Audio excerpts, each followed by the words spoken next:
Hi, everybody. This is the Baseball Hood, the amazing, spectacular, terrific, the great one, the people's champion.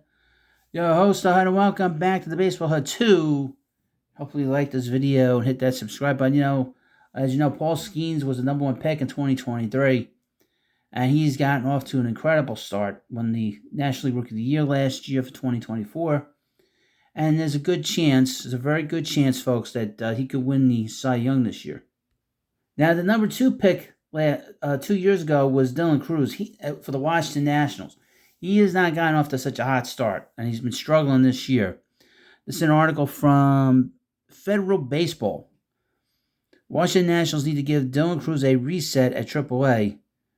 Dylan Crews is still ice cold, and the writer thinks it's time to give him a mental recharge at AAA.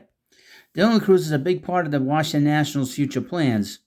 That remains as true as ever, despite his 5 for 47 start at the plate. However, the writer thinks it's time to take Crews out of the line of fire and give him a chance to work through his struggles at AAA. They believe the writer thinks about this for a while. Has been thinking about this for a while. However, now that we are 16 games in and Crews is still struggling mightily, it is time to give him a recharge.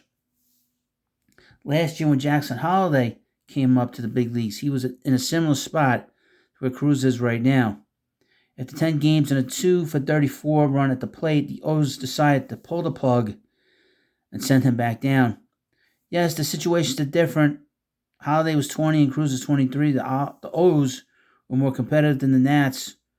However, the writer thinks the Nats could learn from the situation. Like Crews, Holliday was overwhelmed at the plate and needed a reset. He got that when he went down to AAA. Right now, Dylan Crews does not look like the world beater we saw at LSU. He looks much tighter, intense at the plate.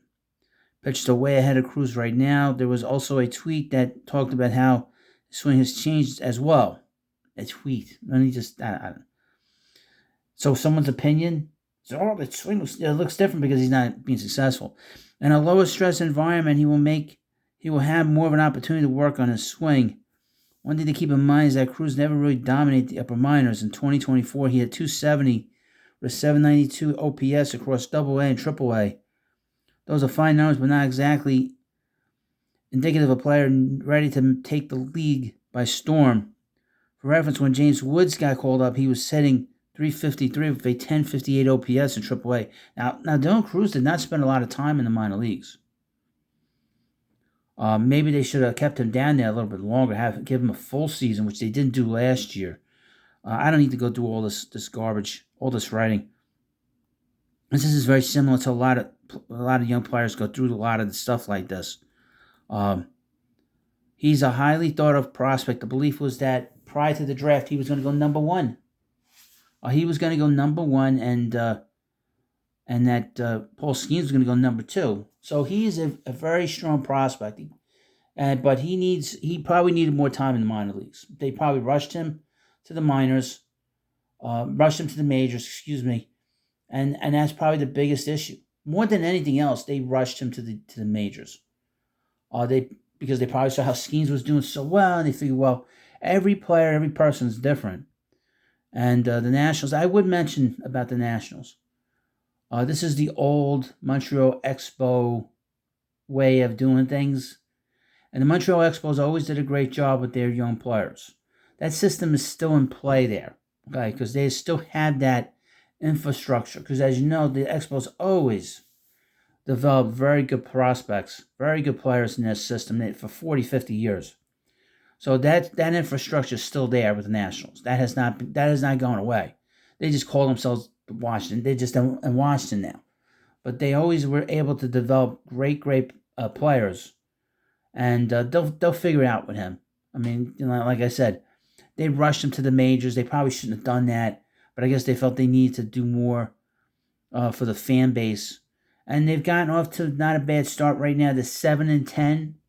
So you're starting to see James Wood start to carry them. And he's really, right now, so far ahead of Dylan Crews as a player. But Dylan Crews is probably going to be a better player than him down the line.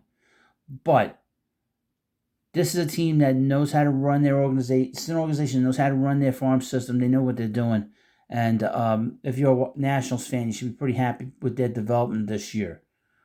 They might be another year away from really being a real pain. Right now, they're playing well. They'll beat you, but they're not going to have a winning record. They're much better than the Marlins, obviously. They're not going to compete with the division. They're not really going to compete with the wild card. But they're going to maybe win 75 games and be a headache to a lot of teams, especially in the division. But let me know what you think about this video. And, of course, please subscribe to the Baseball Head 2. And I'll see you later.